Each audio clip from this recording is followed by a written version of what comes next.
오늘 아침에는 머무르지 아니하고 따라가는 신앙, 그런 제목으로 주님 말씀 나누길 원합니다.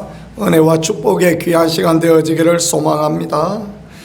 엘리야가 성천을 앞두고 엘리사가 이제 엘리야를 계속해서 따라가는 그런 부분을 본문이 말씀하고 있습니다.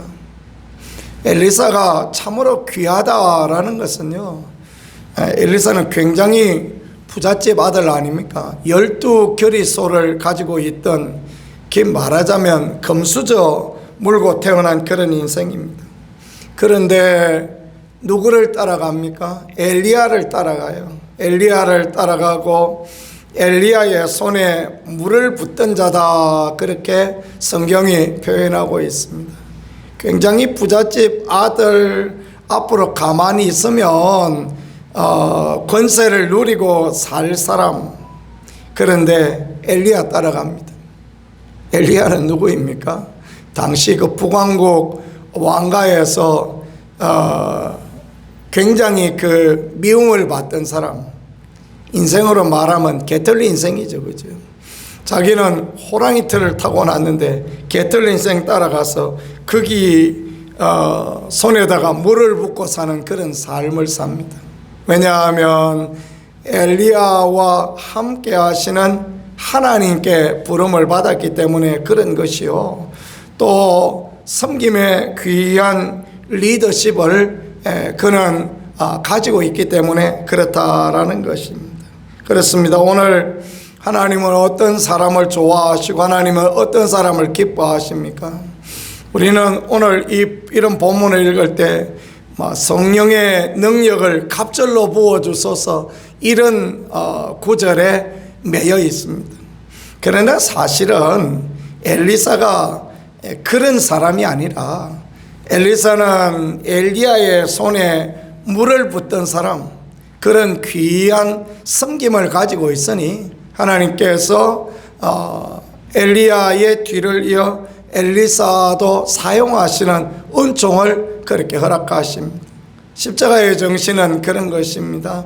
내가 죽어서 남이 잘 될 수 있다면 나는 죽어 마땅하다라고 생각하는 사람, 하나님은 그에게 부활의 은혜를 주시고 만국을 다스리는 은총을 거기에 허락하시는, 그것이 기독교의 정신이고 그리스도교의 아름다운 신앙이며 십자가의 정신이 되어지겠습니다.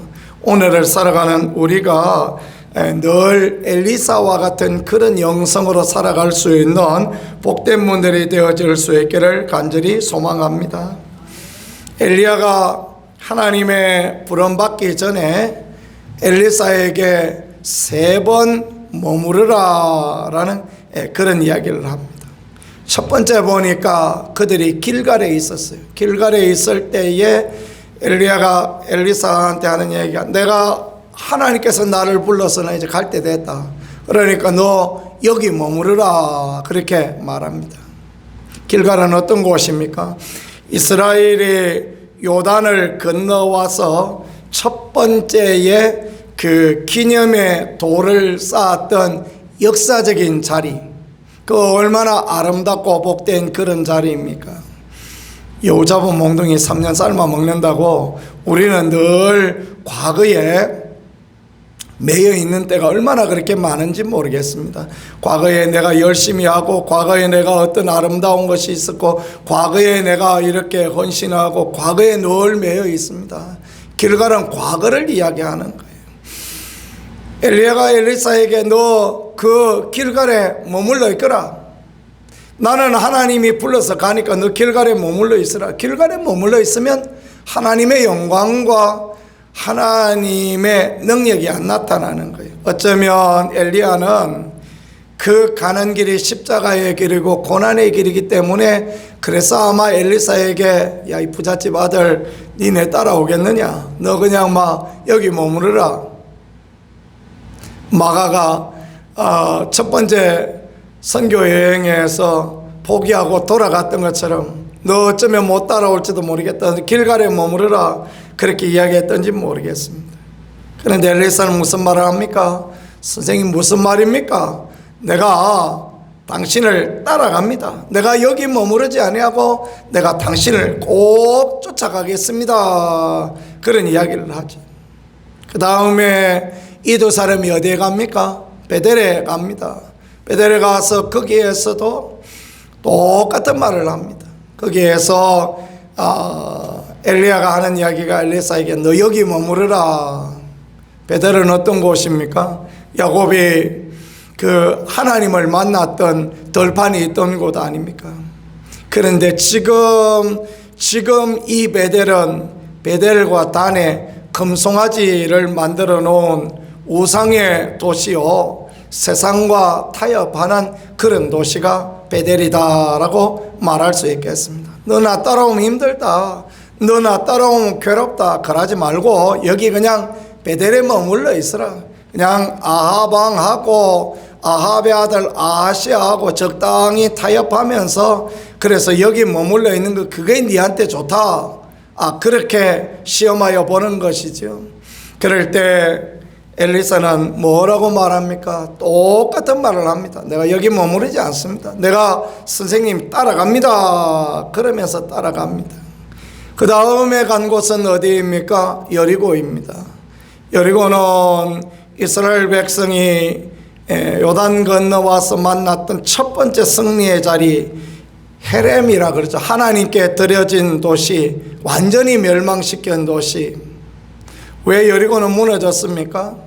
그것은 3500년 전에 그 시대에도 여리고에는 성벽 위에 거기에 창녀들이 살았을 만큼 환락의 도시, 그 육신의 도시, 그런 곳이 여리고. 여리고는 말하자면 소돔 고모라하고 친구인 것입니다. 하나님께서 절대 여리고를 다시 건설하지 마라 해서 하나님이 무너뜨린, 하늘의 불비로 무너뜨렸던 소돔 고모라하고 똑같이 하나님이 무너뜨렸던 도시, 사람이 보면 환장할 도시, 사람이 보면 너무너무 좋아할 그런 도시가 여리고였다라는 거죠. 그러니까 엘리야는 엘리사에게 너 여기 머무르라. 너 사람들 여기 다 좋아하지 않냐? 그러니까 무슨 말을 하는 것입니까? 똑같은 말을 합니다. 그리고 내가 당신을 따라가겠습니다. 그러니까 엘리야가 네가 참 어려운 길 선택했다라는 그런 것을 오늘 말씀하죠. 그래서 좋다. 그러면 내가 이제 요단으로 가는데, 요단강 건너간다 말하지 않습니까? 요단으로 가는데 네가 끝까지 나를 쫓아와서 하나님이 나를 데려가시는 그걸 보면 그러면 능력이 너에게 임하고 또 하나님의 은혜가 너에게 임하겠다라는 그런 이야기를 합니다. 엘리야가 엘리사에게 물어봐요. 너한테 뭐 해줬으면 좋겠냐? 네 소원이 뭐냐? 그러니까 오늘 말씀해 보니까 성령이 하시는 역사가 갑절이나 내게 있게 하소서 그렇게 표현했습니다. 이 말이 그냥 보면 하나님의 능력이, 당신에게 임한 하나님의 능력이 갑절로 내게 임하소서라는 그런 말로 이해되어집니다. 그런데 그거는 마음과 우리 생각입니다.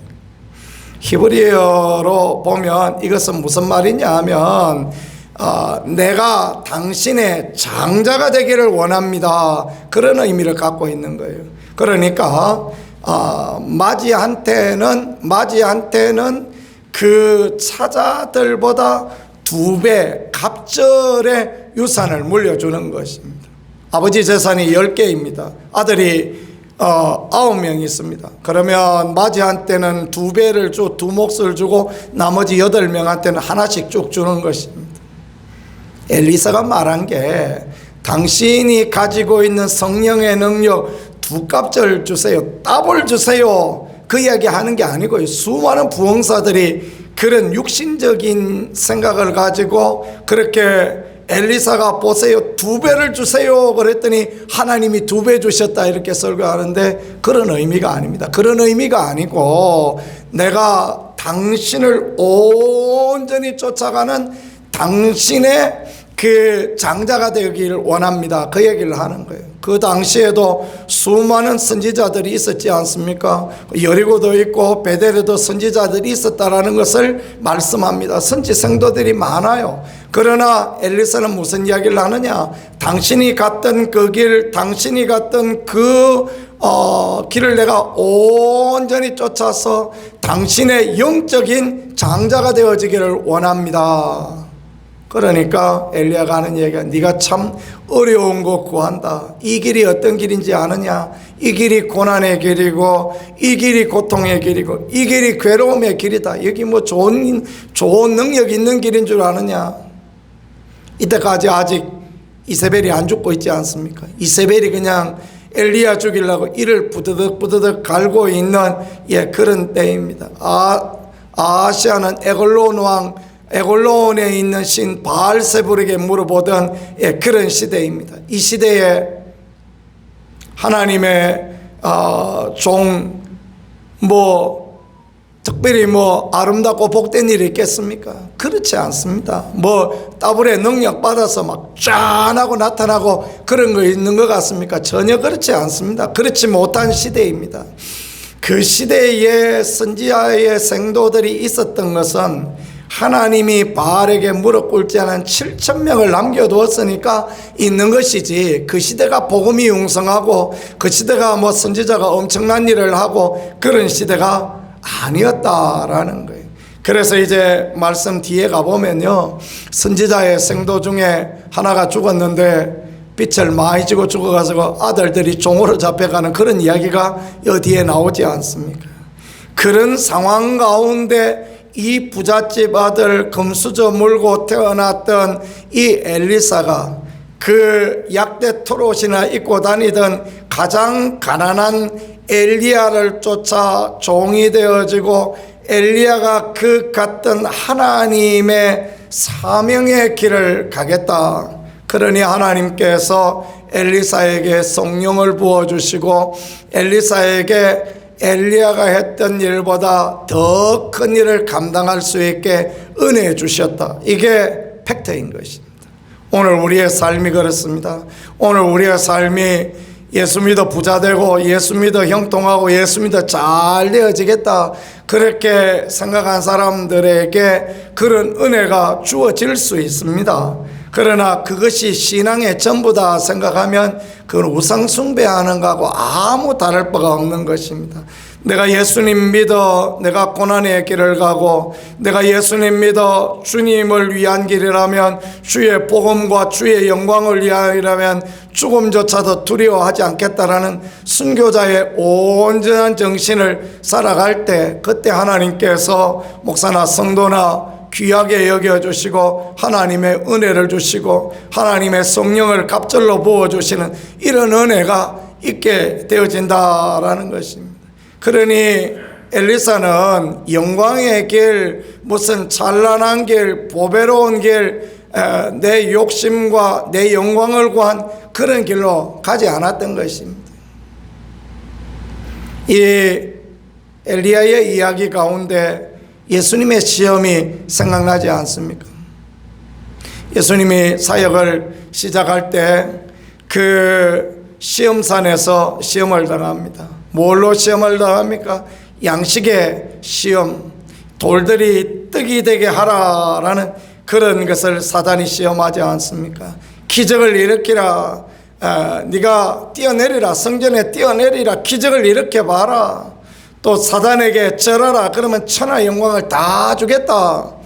주님이 그 길을 선택하지 않고 십자가의 길을 선택하지요. 그러니까 하나님께서 그를 보좌 우편에 앉히시고 하나님께서 그를 부활의 영광 가운데 천하 만민 중에 주님이 되도록 그렇게 하나님이 역사하셨습니다.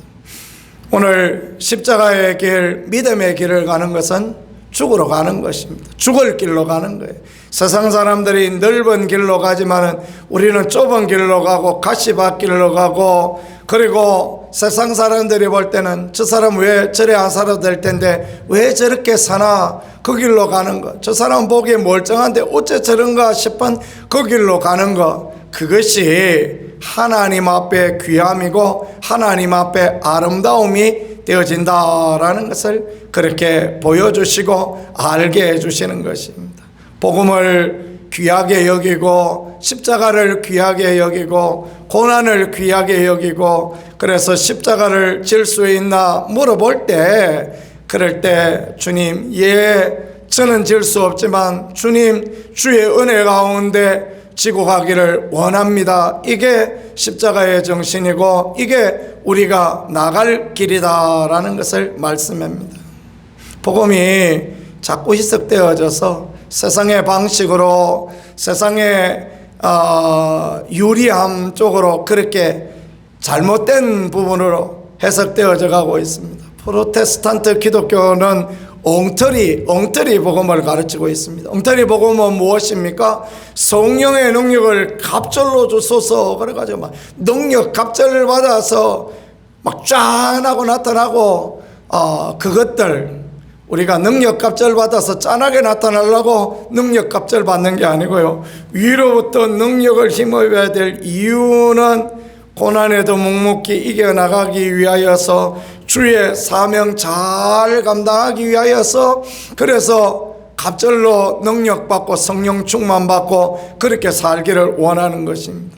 제자들 중에 누가 예수 믿어서 예수님 성령 능력 받아서 병 고쳐주고, 그래서 부자 되고 뭐 센터 만들고, 그래서 내 목회 잘 되고 막 그랬던 사람 누가 있습니까? 아무도 없습니다. 전부 다 순교하고, 전부 다 어려움 당하고, 전부 다 고난받고, 가는 데마다 전염병 취급당하고 그랬던 사람들, 그 사람들이 예수님 제자들 아닙니까? 병도 고치고 죽은 사람도 살리고 기도 응답도 받고, 그래도 고난받고 그래도 어려움 당했던 게 이게 십자가의 길이고 이게 신앙의 길입니다. 그러나 이 고난의 길 끝에 하나님의 영광이 있고, 수고하고 애썼다 멸류관 주실 주님이 있는 이 길이 우리가 가야 될 그러한 길 아닙니까? 예수 믿어 부자 되려고 생각하지 마시고, 예수 믿어 잘 되려고 생각하지 마시고, 예수 믿어 내 영광을 드러내겠다 생각한 것은, 그거는 제사보다 제밥의 마음이 있는 것입니다. 그렇게 살지 아니하고 오늘 하나님이 주시는 일에, 십자가의 길에, 오늘 내가 감당해야 될 그 사명의 길에 묵묵히 우리가 따라갈 수 있다면, 우리는 하나님 앞에 아름다움이요, 하나님 앞에 복됨이요, 하나님의 영광을 보는 그 자리에 설 수 있게 되어질 것입니다. 여러분, 이게 내가 부지런히 살고 열심으로 사는 거하고 반대된다 생각하지 마세요. 부지런히 살고 열심으로 살고 왜 그렇게 삽니까? 그렇게 열심히 살아서 주의 영광을 드러내고, 그렇게 살아서 하나님의 일 감당하려고, 우리 그렇게 주의 사명 감당하려고 그렇게 하는 거 아니겠습니까? 오늘이라 하는 모든 날 물러서서 침륜에 빠지지 아니하고 영혼을 구원하는 귀한 길에 나가고 믿음의 길에 달려나갈 수 있는 우리가 되어지며, 십자가의 주님의 그 아름다움을 따라갈 수 있는 복된 인생 살아가는 우리 모두가 되어질 수 있기를 우리 구세주 예수 그리스도 이름으로 간절히 축복합니다. 말씀을 생각하며 같이 하나님 앞에 기도하겠습니다. 주여, 우리를 불쌍히 여겨 주셔서 머무르지 아니하고 따라가는 신앙을 살아갈 수 있게 도와주옵소서. 위로부터 능력 힘입어서 하나님의 영광 드러내며 마음껏 주님의 일을 감당하는 복된 인생, 아름다운 인생 살아갈 수 있게 도와주옵소서. 덧없이 무릎 꿇고 세상을 따라가는 자 아니라 십자가를 따라 예수님 따라가는 우리가 되어줄 수 있게 도와주옵소서. 두 손 들고